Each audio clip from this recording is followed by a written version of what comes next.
রাঙ্গামাটি রাজবন বিহারতুন আগত পূজনীয় ভিক্ষু সংঘয়ু মুই কৃতজ্ঞতা প্রকাশ করানোর এই শীতকালীন সময়ে তারা যে আমার দান কার্য আমি অনুমোদন করে দিয়েছেন এই যার হাইলে দিনত খুব কষ্ট হয়নি সে মুই ব্যক্তির পক্ষ তুলনি হই মুই শ্রদ্ধেয়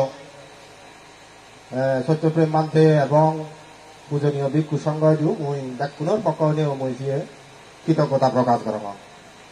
তো যাই হোক আমি কিনে তিনজন বান্তের তুন আমি জন্মদেশনা শুনিব মই তিনজনের নাঙা আনি প্রকাশ করানোর প্রথমে শুনিবঙ্গে আমি এই থাইল্যান্ড থেকে আগত অর্থাৎ থাইল্যান্ড অবস্থানরত শ্রদ্ধেয় নাগরসেন স্থবির বান্তে মহোদয় তুন প্রথমে শুনিব। সেই পরে শুনিব আমি সংঘসার মহাস্থবির শ্রাবস্তী বনবিহার বিহারাধ্যক্ষ। তারপরে সেই পরে শেষ পর্যায়ে শুনিবঙ্গে আমি রাজ বনবিহারতুন আগত শ্রদ্ধেয় সত্যপ্রেম মহাস্থবির বান্তে মহোদয় তুন আমি শেষ জন্মশাসনা শুনিব। আমি এইখানে ব্যক্তির পক্ষ নিয়ে শ্রদ্ধেয় বান্তে গাইদু এই ধর্মদাসনা দান দিবাতে মই প্রার্থনা করং। শ্রদ্ধেয় বান্তে আমার এই প্রার্থনা অনুমোদন কর।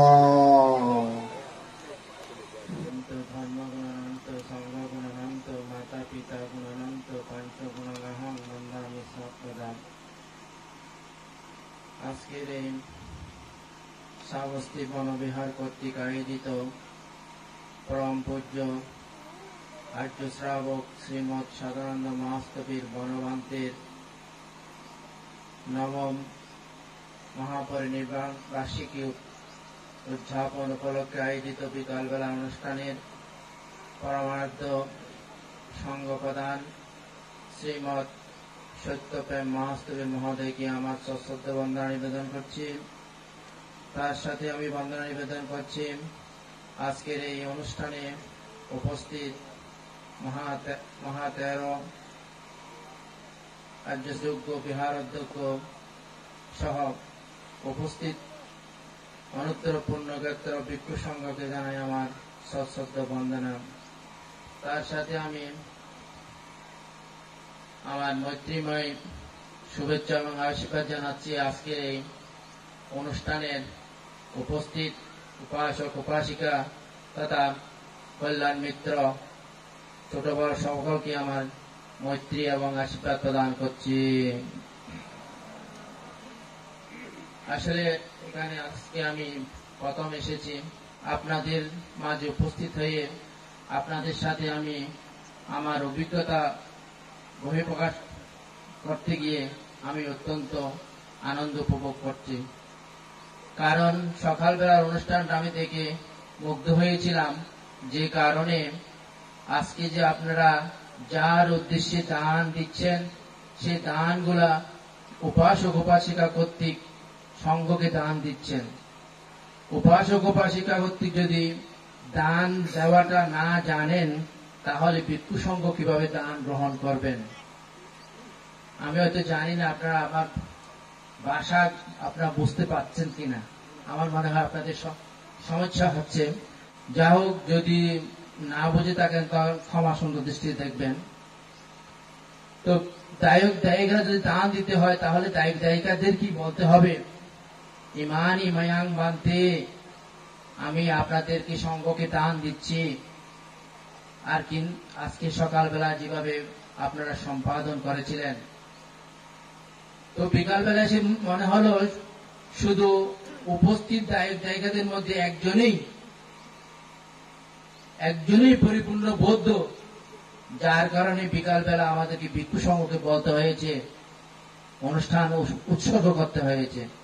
যা হোক, তো যে সকালবেলা যে অনুষ্ঠানটা থেকে আমি খুব মুগ্ধ হয়েছি তার জন্য আপনাদেরকে আমার মৈত্রীময় আশীর্বাদ প্রদান করছি, যাতে আপনারা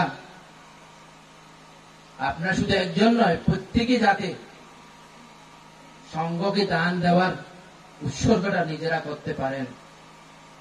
আপনারা যেটা দান দেবেন, আপনাদের উৎসর্গ শেষ হলে ভিক্ষু সংঘ সাধুবাদের সহিত সেই দান গ্রহণ করবেন। যেটা আমরা থাইল্যান্ডে করে থাকি।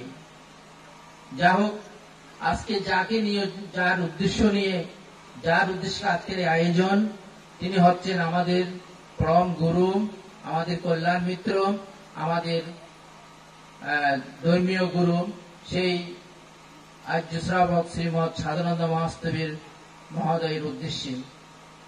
তো আজকে আমরা যারা কালগত হয়েছে তাদের উদ্দেশ্যে কি দিতে পারি? আমরা শুধু দিতে পারি কি আমাদের পুণ্য, অসঞ্চিত পুণ্য রাশি। আমরা পানি উৎসর্গের মধ্যে বলেছিলাম, যথা পরিবহা পুরা পরিপুরন্তি সাগরং এবমেব তদিন্নং পেতানাং উপকাপ্পতি। তার অর্থ হচ্ছে আমাদের জ্ঞাতিগণের দ্বারা সঞ্চিত পুণ্য রাশি আমরা কালগত উদ্দেশ্যে, জ্ঞাতিগণের উদ্দেশ্যে, আমাদের পরম গুরু আর্য শ্রাবক শ্রীমৎ সাধনানন্দ মহামন্ত্রের উদ্দেশ্যে দান করছি। তিনি এই পুণ্য রাশি লাভ করে সুখী হোক, যদি দুঃখ থেকে থাকে দুঃখ মুক্ত হোক, যদি উনি লাভ করার মতন অবস্থায় থেকে থাকে লাভ করে তিনি নির্বাণ সাক্ষাৎ করুক। তাহলে আজকে আমরা এই পুণ্য রাশি দান করার জন্য কি করেছি?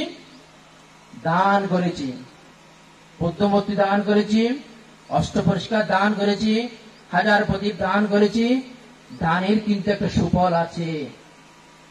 দান যদি আমরা সচ্চিত্তে সজ্ঞানে যদি দান করে থাকি, সে দান বিফলে যায় না। তার একটা উদাহরণ যদি আমি বলতে যাই, এক নদীর পাড়ে একটা খরগোশ বাস করতেন। তার ছিল 3 বন্ধু। একজন ছিলেন কি বন বিড়াল, যেটাকে মাছ ধরে আর কি, আরেকটা ছিল কি শৃগাল, আরেকজন ছিল কি বানর। তো খরগোশের চিত্তে উৎপন্ন হলে তিনি দান দেবেন, তখন তার 3 বন্ধুকে নিয়ে তারা আলোচনা করলেন, আগামীকাল থেকে আমরা দান দেব। কেউ যদি ভিক্ষা করতে আসে, যদি কেউ দান দিতে আসে, তাহলে দান দেব। তো সিদ্ধান্ত নেওয়ার পরে তারা কি করলেন? বন বিড়াল নদীর ধারে গিয়ে নদীতে মাছ পুষতে গেলেন। তখন বালুকুনি বের হয়ে দেখলো যে একটা মাছ পাওয়া গেল। তিনি জিজ্ঞাসা করলেন, এই মাছটা খার। 3 বার জিজ্ঞাসা করার পরে যখন কেউ উত্তর দিল না, তখন ওই বিড়ালটা মাছটা নিয়ে এসে খরগোশকে বললেন, আজকে আমি একটা মাছ নিয়ে এসে সেই মাছটা আগামীকাল দান দেব। খরগোশ বলল, ঠিক আছে, তুমি মাছটা রেখে তুমি ভাবনা আদি করো। তারপর কি করলো শৃগাল কি করলো? শৃগালও খাবারের দান সামগ্রী সংগ্রহের জন্য উদ্দেশ্যে বের হলেন। এক বাড়ির সামনে গিয়ে দেখতে পেলেন উৎকৃষ্ট খাবার পড়ে আছে। তিনি 3 বার জিজ্ঞাসা করলেন, এই খাবারগুলো কার, এই খাবারগুলো কার, এই খাবারগুলো কার? কেউ উত্তর দিলেন না। তখন তিনি কি করলেন? ওই শৃগাল খাবারগুলা নিয়ে এসে সংরক্ষিত করলেন। তারপর কি করলো বানর কি করলো? বনে গিয়ে ফলমূল সংগ্রহ করে নিয়ে আসলেন। ওগুলো রেখে দিয়ে পরের দিন যথাসময়ে একজন, তখন খরগোশের পালা আসলো। তো খরগোশ কি করলো? খরগোশ তো খড়কুটা কি জীবন ধারণ করেন। তিনি চিন্তা করলেন, আমি কি দান দেব, আমি তো খড়কুটা কি জীবন ধারণ করি। তখন উনি মনে মনে সিদ্ধান্ত নিলেন যে যদি কেউ ভিক্ষা করতে আসে, তাহলে আমি তাকে বলবো, আপনি আগুন জ্বালান। আপনার আগুন জ্বালালে সেই আগুন আমি ঝাঁপিয়ে পড়বো। যখন আমার মাংস সিদ্ধ হবে তখন আপনি ভক্ষণ করবেন। যখন উনি মনে মনে সিদ্ধান্ত নিলেন, তখন ইন্দ্র রাজা জানতে পারলেন। ইন্দ্র রাজা জানতে পারলেন যে খরগোশের কথাটি সত্য কিনা। তিনি যে বললেন তার সিদ্ধ মাংস ভিক্ষুককে খেতে দিবেন। তখন ইন্দ্র রাজা তাকে পরীক্ষা করার জন্য নেমে আসলেন, ভিক্ষা করতে আসলেন। ঠিক ভাবে এসে যখন ভিক্ষা চাইলেন, তখন বন বিড়াল মাছ দিলেন, শৃগাল উৎকৃষ্ট খাবার দিলেন, বানর ফলমূল দিয়ে দিলেন। তখন আসলে কার পালা? খরগোশের পালা। তো খরগোশ বললেন, আমার তো দেওয়ার মতো কিছু নাই, আপনি আগুন জ্বালেন, এই আগুনের মধ্যে আমি ঝাঁপিয়ে পড়ব, আমার মাংস যখন সিদ্ধ হবে তখন আপনি ভক্ষণ করবেন। ইন্দ্র রাজা ঠিকই আগুন জ্বালালেন। খরগোশ লাফিয়ে আগুনে পড়লেন, কিন্তু তিনি কোনোভাবে আগুনে দগ্ধ হলেন না। কারণ কি? তার কারণ হচ্ছে ওনার চিত্তে দান করার একাগ্রতা চিত্ত ছিল। উনি সত্যি সত্যি চেয়েছিলেন দান দেবেন, সেই জন্য তিনি আগুনেও পড়ে যায়নি।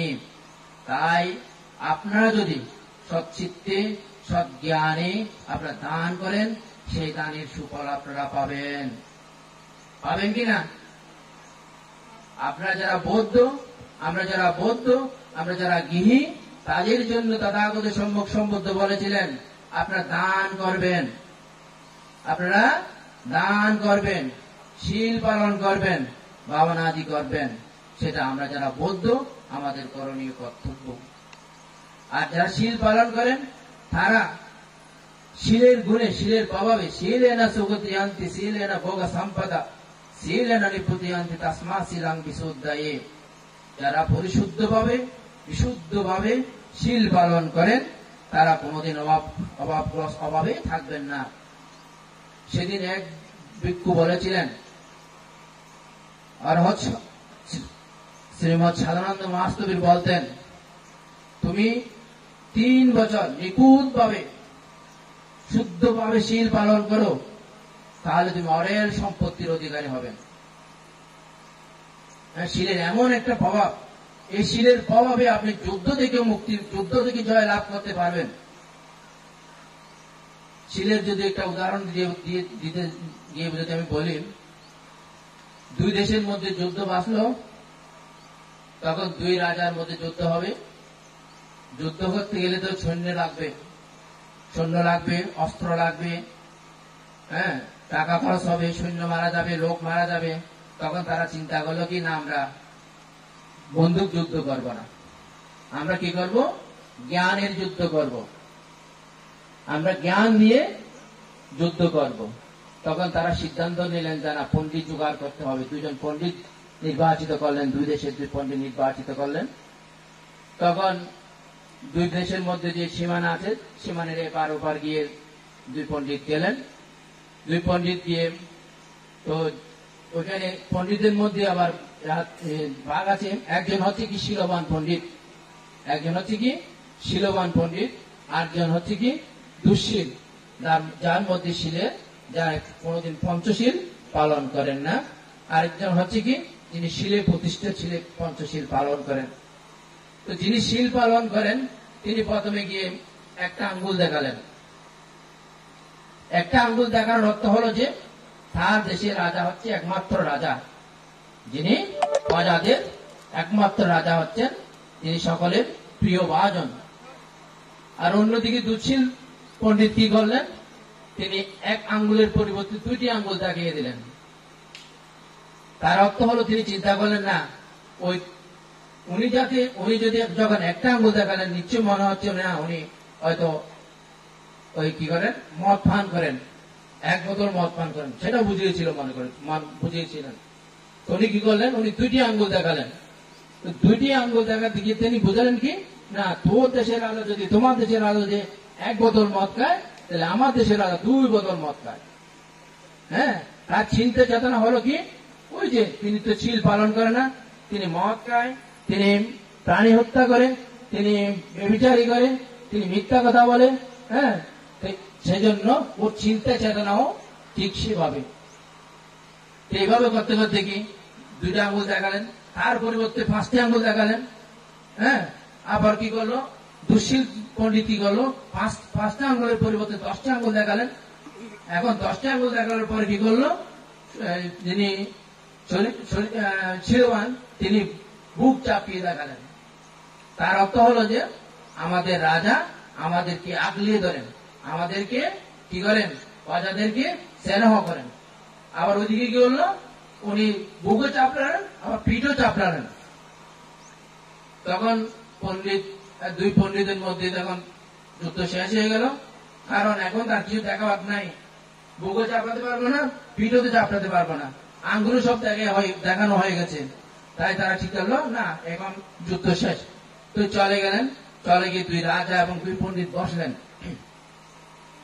দুই রাজা দুই পণ্ডিত বসে, তখন কি করলেন, জিজ্ঞাসা করলেন, দুই পণ্ডিতকে জিজ্ঞাসা করলেন, তুই কি করলি? আমি একটা আঙ্গুল দেখিয়েছিলাম।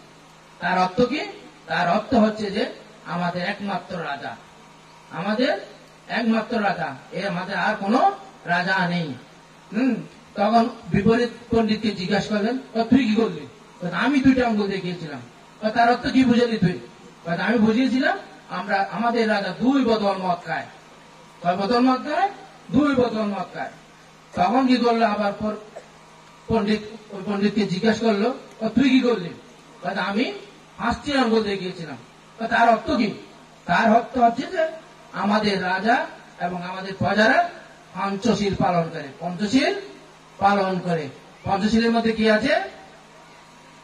প্রাণী হত্যা করব না, হ্যাঁ, চুরি করব না, বেবিচারি করব না, মিথ্যা কথা বলব না, হ্যাঁ, মদ গাঁজা সেবন করব না। তখন 5টি আঙ্গুলের বিপরীতে যখন ওই পণ্ডিতকে জিজ্ঞাসা করলেন, তুই কি করলি? আমি 10টি আঙ্গুল দেখিয়ে দিয়েছি। তার অর্থ কি? আমাদের রাজা 10 বোতল মদ খায়। হ্যাঁ, আমাদের রাজা কি করে? 10 বোতল মদ খায়। তখন কি করলো? তখন আবার ওই পণ্ডিতকে জিজ্ঞাসা করলো, তুই কি করলি? আমি বুক চাপিয়ে দেখিয়েছি। তার অর্থ কি? তার অর্থ হচ্ছে যে আমাদের রাজা কি, আমাদের রাজা আমাদের প্রজাদেরকে ভালোবাসেন। কি করে? ভালোবাসেন। হ্যাঁ, সুখে দুঃখে আমাদেরকে দেখাশোনা করেন। তখন কি করলো? ওই পণ্ডিতকে জিজ্ঞাসা করলেন, তুই কি করলি? আমি বুকও চাপিয়েছি, আমি পিঠেও চাপিয়েছি। তার অর্থ কি? তার অর্থ হচ্ছে কি, আমাদের রাজা এমন ভাবে খায় যে তার বুকও পেটও ভরে যায় এবং পিঠও ভরে যায়, এবং এইরকম করে মদ খায়। তাইলে এখন দেখেন, চিন্তা করে দেখেন, এখন কার পরাজয়, কার জয়? শীলবান পণ্ডিতের জয় নাকি দুঃশীল পণ্ডিতের জয়? কার জয়? তখন দুই রাজা সিদ্ধান্ত নিল যে কি, ইনি বললেন যে শিল দিয়ে, আর উনি বুঝালেন যে দুঃশীল দিয়ে। তাই এখানে কি রাজা যারা শীলবান তাদেরকে জয় দেখিয়েছেন। কারা জয় হয়েছে? শীলবান পণ্ডিতের জয় হয়েছে। তাই আপনারা যদি শীল পালন করেন তাহলে আপনাদের কি জয় অনিবার্য, আপনাদের জয় হবেই হবে। আমরা এমন অবস্থায় আছি, আমরা যুদ্ধ করে জয় করতে পারবো না। আমাদের প্রশাসন বলেন, আমাদের সৈনিক বলেন, আমাদের কেউ নেই। আমাদেরকে জয় করতে হবে কি? ধর্মগুণ দিয়ে। আমাদের কি করতে হবে? ধর্মগুণ দিয়ে আমাদেরকে জয় করতে হবে। আমাদের জীবনকে এমন ভাবে গঠন করতে হবে যে জীবনের মধ্যে আমাদের শীলের গুণ থাকে। তাই দেখুন, যারা শীল পালন করবে তাদেরকে যুদ্ধক্ষেত্রেও জয় লাভে কেউ পরাজয় করতে পারবে না। তাহলে আসেন, এখন আর কিছুক্ষণ আগে আমাদের সত্যপ্রেম মানতে পারলেন যে বাবা নাদি করলে কি হয়? জ্ঞান বৃদ্ধি হয়। দেখুন, বাবা নাদি বৃদ্ধি করলে জ্ঞান হয়। বৌদ্ধ, আমরা বৌদ্ধ কি বলি? আমরা কি বুদ্ধ? বুদ্ধ শব্দের অর্থ হচ্ছে কি? বুদ্ধ শব্দের অর্থ হচ্ছে জ্ঞান। বুদ্ধ শব্দের অর্থ হচ্ছে কি? জ্ঞান। আমরা বুদ্ধ কি বলি? জ্ঞান বলি। তিনি সর্বজ্ঞান, জ্ঞানে গুণান্বিত বলে তাকে আমরা কি বুদ্ধ বলে। তিনি কি বলেছেন? দুঃখ থেকে জয় করেছেন। তিনি দুঃখ থেকে জয় করেছেন। তিনি জন্ম থেকে, মানে জন্ম যারা ব্যাধি থেকে মুক্ত করে তিনি বুদ্ধ হয়েছেন। তাই আমরা কি বুদ্ধকে কি বলি? জ্ঞান বলি। তাহলে জ্ঞান, তো শুধু জ্ঞান তো বৃদ্ধি পায়, তার সাথে দেখেন আপনারা যারা এই বামনাদি করেন, বামনাকে আমরা কি বলি? সর্বরোগের মৌষধি বলে থাকি। কি বলে থাকি? সর্বরোগের মৌষধি বলে থাকি। আমি থাইল্যান্ডে একটা ছোট্ট একটা ঘটনার কথা বলি। একজন ধনীর খুব দুরারোগ্য ব্যাধি হয়েছে। তিনি থাইল্যান্ডে খুব চিকিৎসাদি করেছেন, কিন্তু কোথাও উনি সুস্থ হতে পারেননি। তারপর কি করলেন? উনি ওই বিদেশে গেলেন, ফ্রান্সে গেলেন। ফ্রান্সে গিয়ে চিকিৎসা ডাক্তার দেখালেন। ডাক্তার বললো দেখি 3 মাস পরে এসে কি করতে হবে? অপারেশন করতে হবে। তো তিনি ফ্রান্স থেকে ফিরে আসলেন। ফিরে আসে এক বান্তের কাছে গেলেন, ভিক্ষুকের কাছে গেলেন। তো ভিক্ষুক বললেন যে তুমি একটা কাজ করো, তুমি প্রতিদিন জয় মঙ্গল অপ্টাকাতা পাঠ করবে আর চিরন্তন কামনা করবেন, সমাধি করবেন। তো যাই হোক, কি করলো? 3 মাস মঙ্গল অপ্টাকাতা পাঠ করলেন এবং বাবনাদি করলেন। জয়মঙ্গল অট্টগাথা হচ্ছে কি, এটা হচ্ছে ত্রিপিটকের বাইরে, ত্রিপিটক থেকে সকল সূত্র থেকে এটা সার সংস্কৃপ হচ্ছে যে জয়মঙ্গল অট্টগাথা। 8টি মঙ্গলের কথা ওখানে উল্লেখ করেছিলেন। তো উনি জয়মঙ্গল অট্টগাথা পাঠ করতেন এবং ভাবনা করতেন। তো 3 মাস পরে তিনি আবার ওই ফ্রান্সে গেলেন, ডাক্তারকে দেখালেন। ডাক্তার দেখানোর পরে ডাক্তার জিজ্ঞেস যখন পরীক্ষা করে দেখলেন যে তার ওই রোগ আর নাই, তাকে আর অপারেশন করতে হবে না। তখন তিনি জিজ্ঞাসা করলেন, তুমি কোথায় গিয়েছিলে, কোথায় চিকিৎসা করেছিলে, তোমার তো আর রোগ নাই, তোমাকে অপারেশন আর করতে হবে না। তখন তিনি ফিরে এসে ওই বান থেকে বললেন, তখন দেখেন আপনারা, ভাবনা করলেও রোগ ব্যাধি থেকে মুক্ত লাভ করা যায়। তাহলে কি আপনারা দান করবেন, দানের পারমি পূরণ করতে হবে, শীল পালন করবেন, শীল পারমি পূরণ করতে হবে, ভাবনা করতে হবে, ভাবনা পারমি পূরণ করতে হবে। যদি আপনারা নির্বাণ যেতে চান তাহলে আমাদেরকে এগুলো সম্পাদন করতে হবে। শুধু নির্বাণ না, আমরা যদি বৌদ্ধ হয়ে থাকি, আমরা যদি বৌদ্ধ হিসাবে পরিচয় দিতে থাকি, তাহলে আমাদেরকে দান শীল ভাবনা করতে হবে। যা হোক, তো আপনাদের শ্রদ্ধা থেকে আমি অত্যন্ত আনন্দিত বোধ করেছি, আমি মুগ্ধ হয়েছি। তাহলে আজকের এই অনুষ্ঠান সার্থক হবে। আপনারা যে পরিশ্রম করেছেন, যে আয়োজন করেছেন, যাকে শ্রদ্ধা করে আজকের এই আয়োজন, তিনিও সন্তুষ্ট হবেন। আপনাদের দানীয় পারমি, শিলময় পারমি, ভাবনাময় পারমি দান করে, দানের মাধ্যমে উনি আপনাদের জীবন সুন্দর হবে, আপনাদের আরো উত্তরোত্তর শ্রীবৃদ্ধি হোক, এই আশা ব্যক্ত করছি। তো আপনারা আপনাদের এই অনুষ্ঠানের মাধ্যমে আপনাদের আয়ু বর্ণ সুখ বল বৃদ্ধি হোক। আমরা যারা গৃহী, আপনাদের মনুষ্য জীবন সার্থকতার জন্য আপনারা শতবৎসর আয়ু লাভ করুন, এই আশা ব্যক্ত করছি। এবং উপস্থিত সকলকে আমার মৈত্রীময় শুভেচ্ছা এবং আশীর্বাদ জ্ঞাপন করছি, এবং আয়োজককেও আমি ধন্যবাদ জানাচ্ছি। তার সাথে আমি আমার সশ্রদ্ধ বন্দনা ও কৃতজ্ঞতা প্রকাশ করছি এই বিহারের অধ্যক্ষ মহাতের মহোদয়কে। কারণ আজকে আমার পরিচয় এখানে ওনার সাথে, এর আগে আমার সাথে কোনোদিন আলাপ হয়নি। যে এখানে এসে যে উনি যে আমাকে যে সম্মান দিলেন, যে সুযোগ দিলেন আপনাদের সাথে আমার অভিজ্ঞতার বই প্রকাশ করানোর জন্য আমি ওনাকে আবারও আমার অন্তঃস্থল থেকে বন্দনা জানাচ্ছি। তার সাথে আমি বন্দনা জানাচ্ছি আজকের এই সবার সংঘপ্রধান শ্রীমৎ সত্যপেন মহাতের সহ উপবন্দনা জানিয়ে আমার এই সংক্ষিপ্ত ধর্মদেশনা, আমার এই সংক্ষিপ্ত জ্ঞানের উপসংহার করছি। জগতে সকল প্রাণী সুখী হোক, সভ্যে সত্তা সুখিতা অন্ত।